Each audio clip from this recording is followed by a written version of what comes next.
What's up, guys? So I want to welcome Freddy Lopez. You want me to say Freddy Lopez or Wilfredo Lopez? Freddy Lopez. All right, so Freddy Lopez on to IAM Real Estate. Freddy Lopez is the broker of Homes Logic Real Estate. We're just gonna hit him with some questions today and see what he has to say. He doesn't know what any of these questions are, so None of the questions. yeah. So some of them are gonna be surprised. So first question I have for you, Freddy, is gonna be how long have you been doing real estate? How long have you been in the world of real estate? In August, I will have been licensed for 20 years. So in the 20 years, how many years was as an agent and how many years was as a broker? I think I had my broker's license in 07, I want to say. So 07, 17, 10, about 14 years as a broker now. 14 years as a broker? Yeah, about that. And so how many years have you owned? So I gotta look that up, but yeah, about that. How many years have you owned Homes Logic? Homes Logic, we started in 2017. 2017, so Yeah. we're in 21, so you've had it for about 4 years? About 3-4 years. 3-4 yeah, years. 4 Okay, that's not bad. That's not bad. About 4 years now, yeah. That's not bad. So, Yeah. since we're on the topic of Homes Logic, tell me what Homes Logic is. Like when you and your business partners opened up Homes Logic, what was Homes Logic supposed to be? What is it now?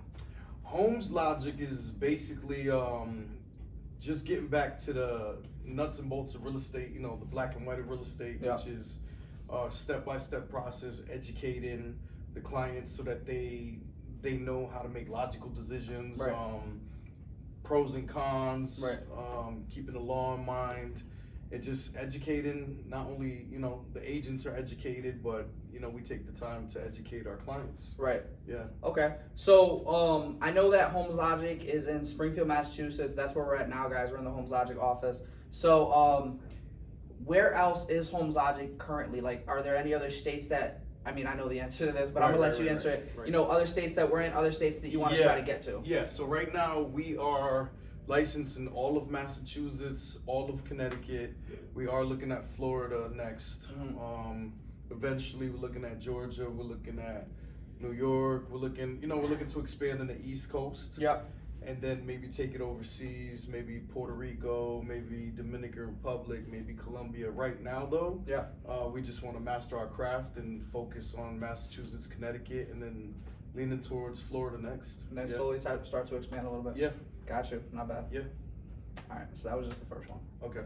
All right. You good? I'm good. All right. Cool. I'm good. That was two. That was like 2 or 3 questions. I just skipped over a couple. Okay. Because I knew it was coming. So all right. All right. So Freddie, question number 2. Mm-hmm. I kind of want to get back to more about who you are as an agent and who you've been as an agent. Like you said, you've had your license for 20 years. How many, like, just give me a rough number straight off the top of your head. How many clients or how many deals do you think you've closed over 20 years? Oh, I would say, let's say about 1,000. Probably 1,000 deals. Personally, yeah, probably about 1,000 deals. You know, a lot of off-market stuff. Yeah. A lot of commercial stuff too. Yeah. You know, a lot of residential stuff. Right. But that I've been involved in. Right. Thousands. Yeah. Yeah, thousands. Of Yeah, I got you. Yeah. So Yeah. out of those, I know me and you talk about a lot of time, like, there's a difference between clients and there's a difference between leads and there's a difference between, customers and, that whole world, right? So, what do you think, like, just again, straight off the top of your head, what do you think the ratio would be from customers From leads. from customers and leads to actually close clients? Like, how many? Wow. Yeah. How many more customers do you think that you've encountered over the years versus one closing? Well, sometimes, people are just looking for someone, they've already made up their mind on a property, they've already made up their mind on if they have to sell or if they want to buy, they just want someone to just help them out real quick. So those are customers. Clients are those who rely on you for real estate advice and direction and things like that, and refer friends and family to you. So, and then leads. Leads are just individuals looking for information on real estate that could be converted into customers or clients. Right. So I would say, like, let's say how many people have approached you, or you that approach that you might have reached out to, however you want to put it, that you've had a conversation with about potentially buying, selling, doing some type of commercial property, to all of those people versus how many that you've actually closed. Well, I would say, just give me like a ratio. Give us a ratio. You say I'll give you a ratio. I would say it's about 30%. I think 30%. I think you have to talk to about 10 people to get 3 solid customers. Yeah. You know, unless you're doing cold calling or random things, but just generally speaking, I say you talk to 10 people, you should be able to get about 3 potential transactions out of that. That's not bad. That's a lot of But that's people who are in the market for real estate services. Right. Random. Yeah, I mean, I'm sure I know with me, I'll have random conversations, know, just, hey, asking questions about real estate, but they're not really ready now. They might not be ready in 6 months. So I got you. Yeah, but I guess the thing is, a lot of people don't know that they are ready. Yeah. They don't know what it takes to be ready. Right. So, just random conversations. I kind of lost the flow of it where I just talked to everyone about real estate. Right. And then it comes back and, it just kind of took over your world. That's what's up. It's my world, yeah. All right, so next question is, over your 20 years, do you think, obviously I know that you've worked primarily out of Western Mass. I know I know we've spoken about, you've done some Central and Eastern Mass, Connecticut. Correct. But primarily in Central, Western Mass that you've been working with. Yep. Do you think that over your 20 years, you've seen more buyers, more sellers? Is it even, and why? I would say more buyers because, I would have to say that, in any urban city in America, I think that there was a lot more renters. Yep. And people weren't really looking to buy because they weren't sure if they wanted to stay there, if they wanted to move around, or renting just made more sense. And back then, rent was cheaper than a mortgage. Where now it's caught up. Yeah. Sometimes it's even more to rent than a mortgage. Yeah. So I would say you've seen a lot of buyers over the last 20 years. A lot of buyers. Yeah. Yeah, and then. Some people bought a lot of properties, so you'll get one individual person who might buy 30, 40 properties. Yeah. Like we were just talking about one of them. Yeah, I mean, so. I know that you work with different investors, people who flip, people who hold on to stuff and things like that. Correct. So I think that it's fair to say that I think that the average agent, most agents are going to see more buyers than sellers anyway. I would say so, yeah. All right, so this is just one comment all the time I had. So when it comes to sellers, do you think, and you could say no, you could disagree with me, but I think that when it comes to sellers usually go with somebody that they know, somebody that, let me go with my friend's nephew or something like that. And I think that that's why it might be hard for agents to get more sellers and more buyers. Like, what do you? Sellers are either gonna go. That goes back to the client relationship. Right. So either they came through a client resource, or it's gonna be someone who's really out there already selling homes and proving it and showing them, so that they're actually seeing them. You're seeing the results that they're providing. So I think some results getting in the face of those. Okay. So hold on, let me just jump on to another question. I made a video the other day. I don't even know if I've released it yet, honestly. Okay. But I made a video the other day, and at the end of the video, I kind of just spent like 30 seconds talking about don't always go with the agent that has the flashiest stuff. Right. Like, don't always go with the agent. The cheese. Yeah, the cheese. Like, don't always go with the agent that's closing all the $1 million deals. You can find Sally from down the block. Got her license last week, and she's gonna work hard as hell for you. Right. She's gonna work her ass off. Like, do you have any comments, any thoughts on that? You know what it is? I would say for those who don't have, that audience, that they just focus on specifically what services they provide. Right. And just say, this is what I'm going to provide for you, some undivided attention. I'm available for communication between this time and that time. Right. I'm available via text, just make yourself available. Somebody that's going to be available, somebody that's going to communicate with you. Yeah. And honesty, somebody that's just going to always be blunt, always be honest. Always honest. I hear you. Yeah. Okay. The best agents give bad news all the time. Right. Yeah. There you go. That's a good way of putting it. All right, Freddie. So my next question for you is going to be, as buyers, let's put sellers to the side. Okay. As buyers, what's the biggest obstacle that you think that buyers faced back in the day? Like you've been in the game for over 20 years. Like what is the biggest obstacle that buyers might have faced 15 to 10 years ago versus what are the biggest obstacles that you see buyers facing now? Ooh. Okay. So before, I would say that it was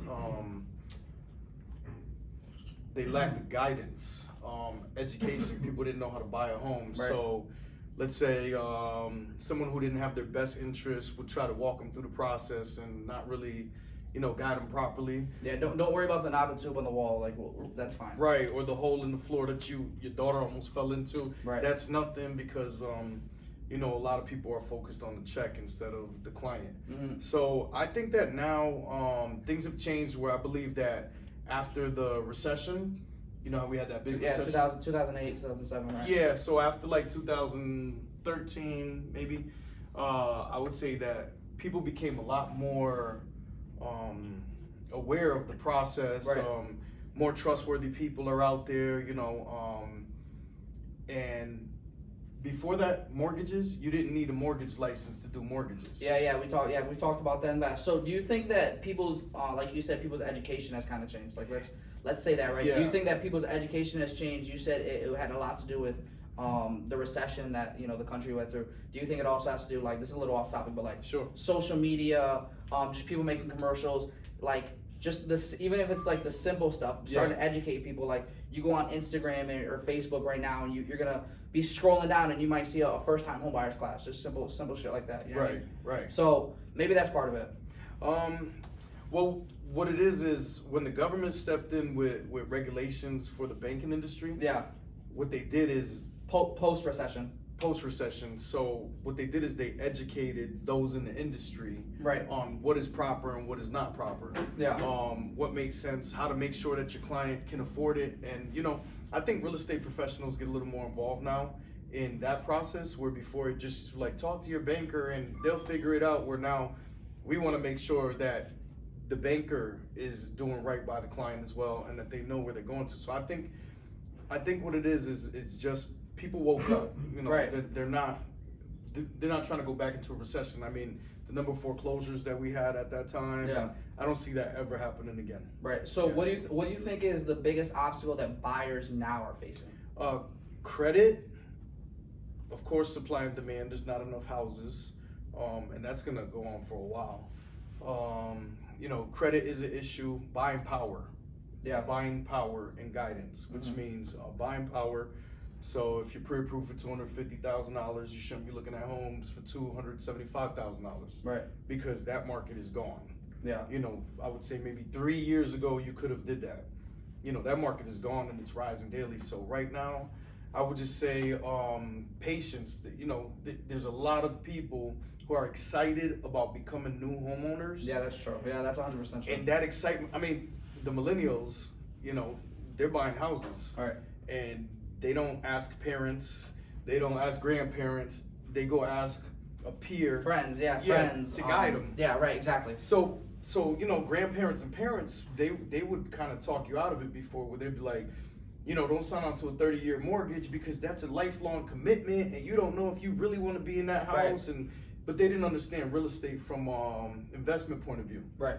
So, millennials are like, no, we're here in real estate. We're here in real estate. We're here in real estate. Right. And they're focusing on that. So I would say supply and demand and working with the right agent. I think that's one of the biggest pieces that holds people back.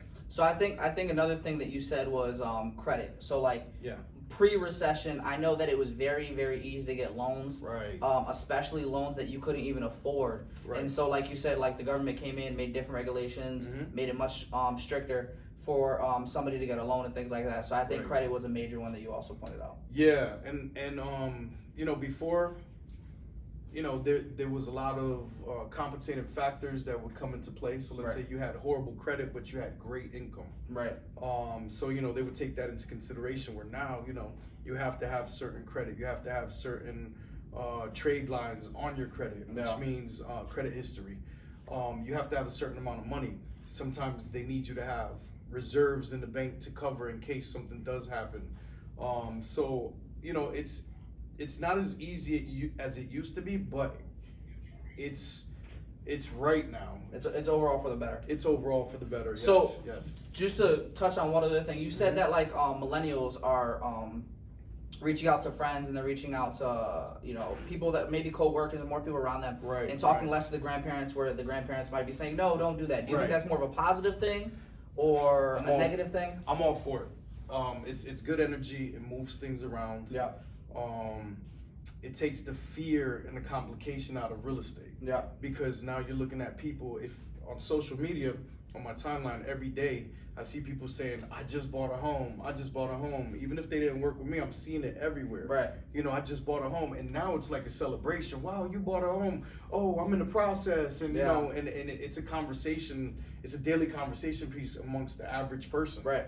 Where it didn't used to be. It used to be like, oh, you bought a home? Oh, wow, good for you. In 5 years, I might buy a home. Yeah. You buy a home, that's contagious because they're like, if he did it, I can do it. Right. You know? And yeah, that's a good way to look at it. And I mean, just to like throw one other thing in there, like, I mean, the housing market is such a major piece of the economy, and it's just such a major piece. Like, obviously, we'll get into it later in the video, but like everything with like 2020 and how it just completely the way it affected the market and a way that it affected the buyer's market. So there's a saying, and I might quote it wrong, but it's beneath it all is land.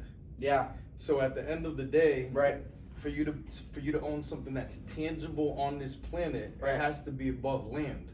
So, you know, from the commercial world, we call it land and improvements. Yeah.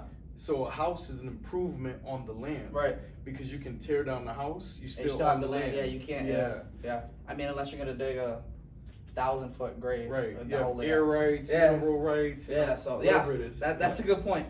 All right. So what's probably one of the biggest obstacles? This is kind of maybe a little bit of a tougher question, especially in today's market. So what are the biggest obstacles for sellers looking to sell? Reason.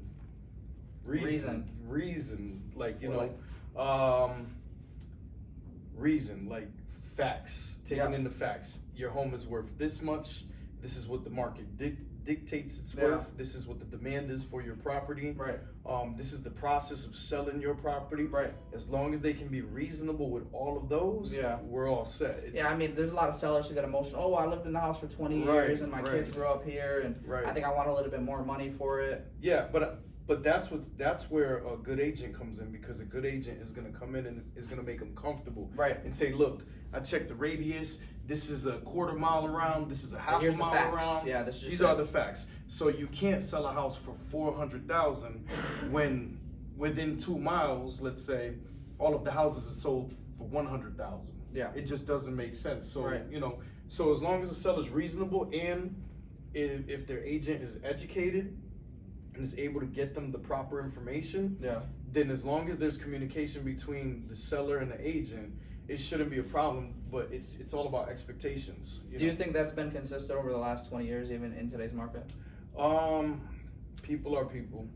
I think it varies. I would say those that are educated and watch the market and understand it, then they're a little more reasonable because they're keeping up to date with it. Yeah. But it goes both ways. So we sold a multifamily for someone, and she thought it was worth $70,000 less than what we sold it for. We got her $70,000 over what she wanted. Yeah. And then, you know, you see the opposite, where we might get $70,000 less than what they expected. Right. Was that the 3-family over here in the North End? Yeah. Yeah, we got her $70,000 more because it was a great home, and because of the fact that she just, in her mind, without having any data to support it, she still thought the market was where it was, let's say in 2010, 11. Yeah, so, you know, we educated her and got her an extra $70,000. Yeah, we can get 3-family homes in 2010 for $70K, $80K. Right. 2-family homes in Springfield, Massachusetts. That's not happening anymore. Right, $40,000. You know, $40,000 for 2 families at that time. 40, 45,000. Seen them as low as 19,000, 18,000, 23,000.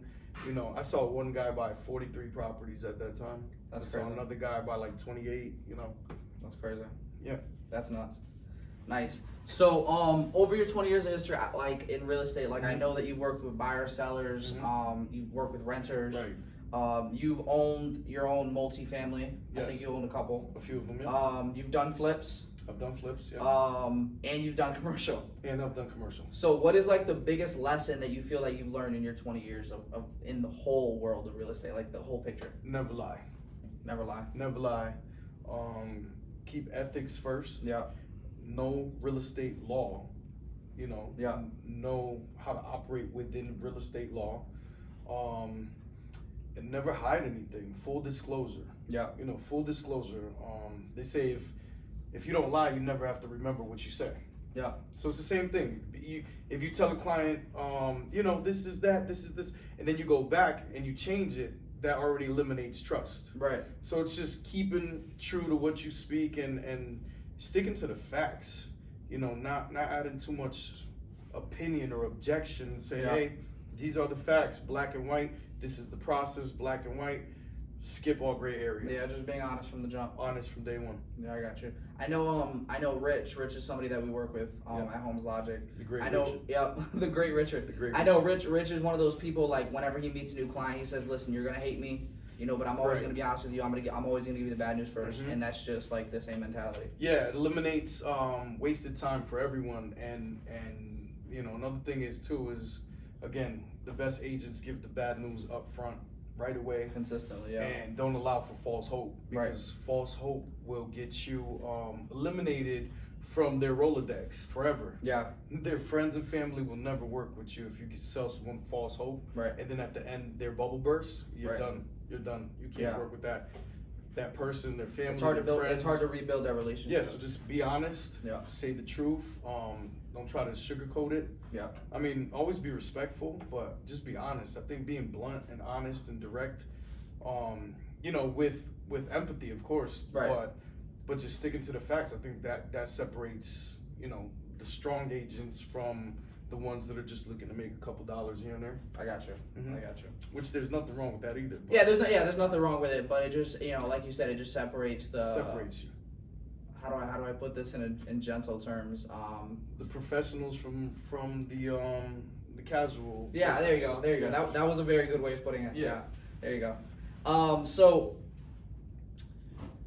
I'm gonna leave this as a now question. I don't want to.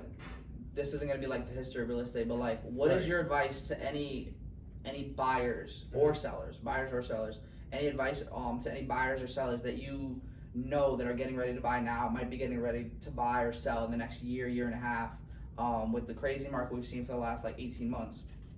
Any advice that you have for somebody looking to get into real estate, whether that mean buy or sell? I mean, of course, I'm gonna say call a Homes Logic agent. Yeah, there you go. Of course, because I do believe that all of the Homes Logic agents are ethical and really focus on the client's needs.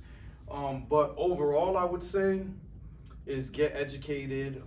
Make sure you're working with a professional that really understands the path and is not just gonna quit on you. Some people get frustrated if you're not ready to buy today. But the reality is that in 6 months, that person could be ready to buy. So I would say commit to your professionals, commit to your real estate agent, commit to your mortgage professional, and have a timeline and follow up on it. Hold yourself accountable to it. Make sure you and your agent have that communication where you're checking in on where you are now and in comparison to the goal. Yeah, I mean, I know that you mentioned your lender, and I remember when you and I first met, you taught me the way to look at your real estate team, and I'm not going to jump into the whole team. The whole real estate team. Yeah, the whole real estate team. I'm not going to jump into that. Yeah. But just making sure that you have good communication with everybody on the team. It's not just about the agent, or it's not just about the lender. There's a lot of moving pieces. It's a lot of communication, a lot of talking. Right. A lot of negotiating, a lot of back and forth, a lot of correspondence. Yeah. Just make sure you know the steps the whole way through and what to do during each step. Right.